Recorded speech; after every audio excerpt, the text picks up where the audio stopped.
തെരഞ്ഞെടുപ്പ് കമ്മീഷന്റെ പരിശോധനയിലുള്ള ഒരു നിലപാടിൻ്റെ പ്രശ്നമുണ്ട് ഇതിനകത്ത്. ഇടതുപക്ഷ ജനാധിപത്യ മുന്നണി തെരഞ്ഞെടുപ്പ് കമ്മീഷൻ നടത്തുന്ന എല്ലാ പരിശോധനയുമായിട്ടും സഹകരിക്കാൻ തയ്യാറാണ്. ഇവിടെ ഷാഫി പറമ്പിലിൻ്റെയും രാഹുൽ മാങ്കൂട്ടത്തിൻ്റെയും വാഹനം മാത്രമല്ല പരിശോധിച്ചത്.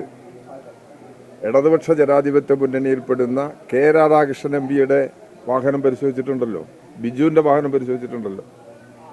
ഇങ്ങനെ ഇടതുപക്ഷ ജനാധിപത്യ മുന്നണിയിൽപ്പെട്ടവരോട് അപ്പം ഞങ്ങളാരും പരാതി പറഞ്ഞിട്ടില്ലല്ലോ. ആ അന്വേഷണവുമായിട്ട് സഹകരിക്കുക എന്നുള്ളതല്ലേ. അന്വേഷണവുമായിട്ട് സഹകരിക്കാതെ അന്വേഷണ നടപടിയെ തന്നെ ചോദ്യം ചെയ്യുക എന്ന് പറയുന്നത് എന്തോ അതിനകത്ത് എന്തോ ഉണ്ട് എന്നുള്ളതാണല്ലോ. അതിനകത്തെന്ന് പറഞ്ഞു കഴിഞ്ഞാൽ ഈ നിലപാടിനകത്ത് എന്തോ പ്രശ്നങ്ങളുണ്ട്. അല്ലെങ്കിൽ സാധാരണ നിലയിൽ സഹകരിച്ചു പോയ പോരെ. സഹകരിച്ചു പോയതൊക്കെ ഇവിടെ ഉണ്ട്. ഇവിടുത്തെ എംപിയുടെ പരിശോധന നടന്നിട്ടുണ്ടല്ലോ. അന്നേരം എന്തേ വിവാദം ഉണ്ടായിട്ടുണ്ടോ? ഇവരത് മാത്രം എന്താണ് വിവാദം?